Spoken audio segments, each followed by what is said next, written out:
प्रिय भाई बहनों, मित्रों, साथियों, आप सबको जय मसीह की।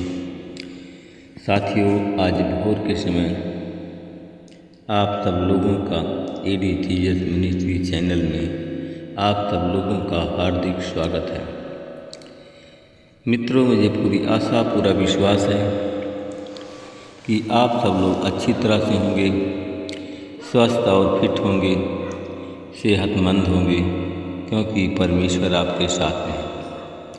Hallelujah, hallelujah. साथियों, मैं आज आप सब लोगों के लिए प्रार्थना करूंगा। साथियों, मुझे पूरा विश्वास, पूरा भरोसा है कि जैसे परमेश्वर आप सबको पूरी रात भर सुरक्षित रखा, वैसे ही परमेश्वर आप सबको पूरे दिन भर सुरक्षित रखेंगे, आपको संभालेंगे, आपकी मनोकामनाओं को पूरा करेंगे। साथियों, परमेश्वर आज आप सबका सच्चा न्याय करने वाला है, आपके कामों का बदला आपको देगा। साथियों, परमेश्वर आपको आज दुश्मनों से बदला देगा। हालेलुया। साथियों, आज का वचन है रोमियो की किताब 5 अध्याय का 10 दूसरा। साथियों, आज का वचन है 2 कुरिन्थियों 5 अध्याय का 10 वचन। इस वचन के द्वारा साथियों हम बात करेंगे और प्रार्थना करेंगे। अंतिम न्याय टल नहीं सकता। संसार के हर एक मनुष्य को अपने सृष्टिकर्ता के सामने खड़ा रहना पड़ेगा और अपने जीवन का हिसाब देना पड़ेगा। हालेलुया। साथियों, हम सब लोग ढाढ़स बांधे रहते हैं। साथियों, हम सब लोग प्रभु के साथ में रहना अच्छा समझते हैं, धीरज रखते हैं। साथियों, इस कारण हमारे मन की उमंग यह है हमारे मन की उमंग यह है कि चाहे हम साथ रहें, चाहे अलग रहें, पर हम परमेश्वर को भाते रहें, क्योंकि अवश्य है कि हम सबका हाल मसीह के न्यायासन के सामने खुल जाए। साथियों, हर एक व्यक्ति को अपने कामों का बदला परमेश्वर के सामने जो उसने देह के द्वारा किया है, उसका बदला मिल जाए। साथियों, मैं देखता हूँ परमेश्वर का दास पौलुस कहता है कि हम लोग साथियों हम देखते हैं, लिखा है साथियों 2 कुरिन्थियों 10 में लिखा है, हम देखते हैं साथियों कि हम सबका हाल मसीह के न्यायासन के सामने खुल जाए। जो हमने अपने देह के द्वारा कुछ किया है, उसका फल हमें मिले, वो फल अच्छा हो चाहे बुरा हो। हालेलुया। साथियों, अगर हमको फल हमारे अच्छे और बुरे कामों का अच्छा और बुरा फल हमेशा मिलता रहेगा, तो साथियों हमारी बुराई का अंबार नहीं लगने पाएगा। प्रभु जी मैं आज देखता हूँ कि हर एक मनुष्य के जीवन में, हर एक मनुष्य के परिवार में बुराई का अंबार लगा हुआ है। मनुष्य इतनी बुराई करता है, मनुष्य इतना कठोर हो गया है कि उसकी कोई सीमा नहीं है। Hallelujah, hallelujah. मेरे भाई और बहनों, मित्रों, मेरे साथी, हम इस वचन के द्वारा एक महान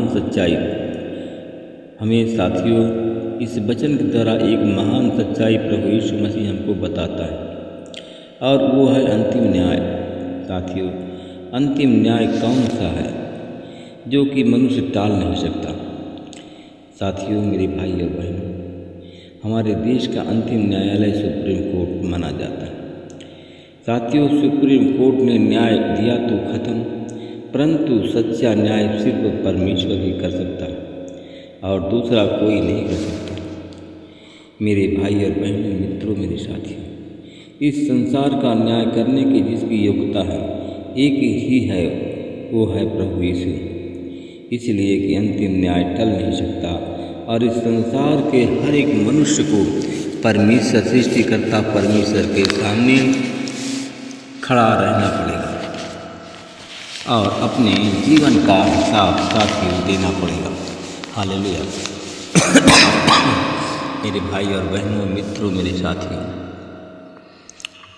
हम साथियों इसका अर्थ है क्या होता है जो हमने बताया कि परमेश्वर के सामने खड़ा रहना पड़ेगा और अगर हर एक मनुष्य मरने के बाद परमेश्वर के सामने खड़ा रहना है तो इसका अर्थ क्या होता है साथियों। जैसे एक लड़का, साथियों उदाहरण में हम देखते हैं, जैसे एक लड़का साल भर पूरे स्कूल में पढ़ाई करता है और साल के अंत में वो परीक्षा भवन में जाता है साथियों, जहाँ पर वो 3 घंटे एक पेपर लिखता है साथियों। ऐसे में कुल मिलाकर के 7 पेपर लिखता है और ये पेपर लिखने के बाद एक दिन उसका निर्णय होता है साथियों।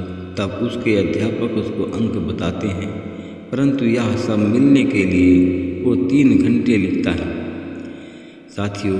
उसी तरह हम सब आज इस संसार में नहीं हैं बल्कि परीक्षा भवन में हैं और हम पेपर लिख रहे हैं। हालेलुया। मेरे भाई और बहनों, मित्रों, मेरे साथियों, इस संसार में साथियों जो धन आपके पास में है वो सच्चा धन नहीं है। इस संसार का धन सच्चा नहीं है। इस संसार में हम कुछ दिनों के लिए हैं साथियों। मेरे भाई और बहनों, हम संसार में कुछ दिनों के लिए हैं। कोई 80 साल तो कोई 100 साल। जीना बहुत बड़ी बात नहीं, क्योंकि मरने के बाद का जो काल है वह असीमित काल है, जिसको साथियों लोग कहते हैं नरक की सज़ा मिलेगी। जिसको नरक की सज़ा मिलेगी वह अनंत काल के लिए नरक में जाएगा साथियों। जिसको स्वर्ग की सज़ा मिलेगी वो स्वर्ग में अनंत काल में के लिए जाएगा साथियों। हम सब साथियों, आप इस संसार में जीते समय कितना अच्छा कपड़ा पहनते हो यह महत्वपूर्ण नहीं है। आपके पास में कितनी भी बड़ी उपाधि हो या पुरस्कार हो या अनपढ़ हो, यह महत्वपूर्ण नहीं है।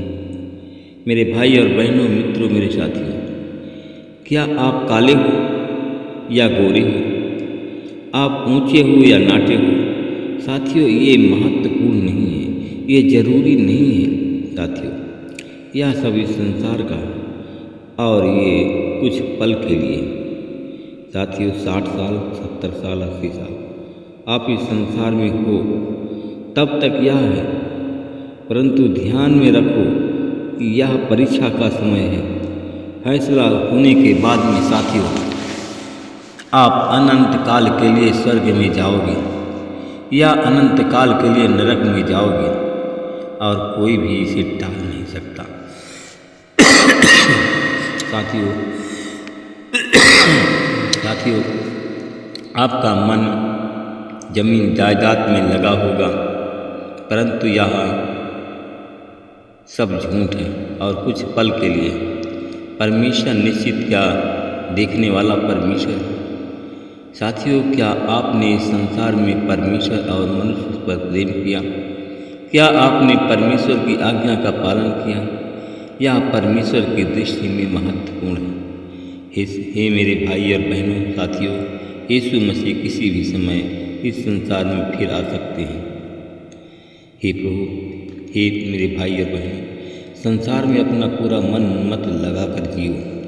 इस संसार में इतना दुख है, इतनी परेशानी है कि उसकी कोई सीमा नहीं है।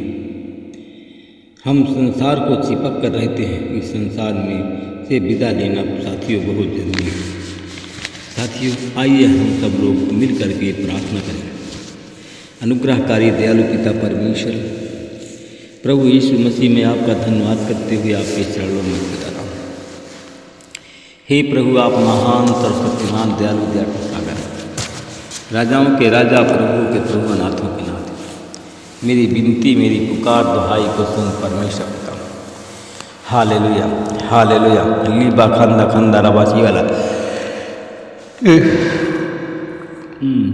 Hallelujah, hallelujah. लीबा खंदा रबा सत्ता लवा खल्ला लाला खत्ता रबा सत्ता लवा खंदा खंदा खंदा रबा सत्ता लवा लवा खंदा रगानी हंदी दिवा साला वाला वा खंदा खसा खल्ला वाला रब रब रब। तेरी आशीष बोलता हूँ, तेरे अनुग्रह को बोलता हूँ, तेरी दया को बोलता हूँ। प्रभु जी मैं अपने भाई बहनों के लिए प्रार्थना करता हूँ जो आज हमारी प्रार्थना में जुड़े हमारे भाई बहन। प्रभु जी मैं उन लोगों के लिए प्रार्थना करता हूँ जितने लोग आज बीमार हैं। आज यीशु मसीह तेरे नाम से भाई बहनों की बीमारी चली जाए। यीशु मसीह तेरे नाम से उन सबको मैं ब्लेसिंग बोलता हूँ, तेरी आशीष बोलता हूँ। जितने हमारे लोग प्रार्थना चैनल में जुड़े हुए हैं प्रभु जी, जो लोग प्रभु आपसे डरते नहीं, आज वो लोग आज बीमार हैं, अस्पताल में भर्ती हैं। प्रभु जी मैं अपने उन भाई बहनों के लिए मैं प्रार्थना करता हूँ। प्रभु जी जो हमारे भाई बहन आज हमारी प्रार्थना में जुड़े हुए हैं, हमारी प्रार्थना को सुन रहे हैं, उनके जीवन में उनके घर में बहुत बड़ा चमत्कार होने जा रहा है। प्रभु जी मैं देखता हूँ वो हमारे भाई बहन, प्रभु आपने कहा था जो करना चाहिए वो लोग नहीं करते हैं और जो नहीं करना चाहिए उसको करते हैं। हमारे भाई बहन हमारी जो प्रार्थना में जुड़े हुए हैं, जो परमेश्वर पिता जो आज परेशान है, बीमार है, आज यीशु मसीह तेरे नाम से उनकी परेशानी दूर हो और बीमारी चली जाए। यीशु मसीह के नाम से प्रार्थना मांगता हूँ। मैं धन्यवाद करता हूँ परमेश्वर पिता, मैं अपने उन भाई बहनों के लिए प्रार्थना करता हूँ जो हमारे भाई बहन प्रार्थना हमारे जुड़े हुए हैं। जो लोग शैतानी बंधन में हैं, आज यीशु तेरे नाम से शैतानी बंधन को टूट जाए और हमारे भाई बहन आजाद रहे। मैं धन्यवाद करता हूँ परमेश्वर पिता, आज मैं उन भाई बहनों के लिए मैं प्रार्थना करता हूँ जो लोग शैतान के घेरे में पड़ गए हैं। मैं उन बहनों को देखता हूँ कि उनका विरोधी उनके बगल में है, उनका नुकसान करने वाला है। साथियों, उससे अपनी दूरी को बनाए रखें। जो विरोधी दुश्मन तुम्हारा है, तुम्हारे बगल में रहता है, तुमसे प्रेम नहीं करता। प्रभु जी मैं उन लोगों के लिए प्रार्थना करता हूँ आज जो हमारी प्रार्थना में जुड़े हुए हैं, प्रार्थना सुन रहे हैं, उनके जीवन में हर्ष का भी आशीष बोलता हूँ और उनको आशु समाचार खुशी का मिले। मैं धन्यवाद करता हूँ परमेश्वर पिता, मैं उन भाई बहनों के लिए प्रार्थना करता हूँ जिन भाई बहनों को मैं देखता हूँ जिनके मुंह में छाले पड़ गए हैं, इन्फेक्शन मुंह में हो गया है और वो खाना पेट भर खा नहीं पा रहे हैं। उनके पेट में गैस बना हुआ है। प्रभु उनके सर से पैर के नाखून तक तेरे लफ्ज़ होकर शुद्ध करता हूँ, तेरी आशीष बोलता हूँ, तेरे अनुग्रह तेरी दया को बोलता हूँ। मैं धन्यवाद करता हूँ परमेश्वर पिता, मैं अपने उन भाई बहनों के लिए मैं प्रार्थना करता हूँ जिनके पेट में इन्फेक्शन है, खाना अजीब पच नहीं पाता है, उन पर मैं आपकी आशीष बोलता हूँ, आपके अनुग्रह को बोलता हूँ। मैं इस प्रार्थना को मैं यीशु के नाम से मांगता हूँ। सब लोग बोलिए आमीन। जिनके पास में बच्चे नहीं हैं उन पर मैं बच्चों की आशीष बोलता हूँ। जो रोग और बीमारी से पीड़ित है उनको यीशु के नाम से मैं ब्लेस करता हूँ। महिमा आपको देता हूँ, प्रार्थना को यीशु के नाम से देता हूँ। सब लोग बोलिए आमीन। प्रभु आप सबको आशीष दे और प्रभु आपकी रक्षा करे। प्रभु अपने मुख का प्रकाश आप सब पर चमकाए और तुम्हारी मनोकामना पूरी करे। आमीन।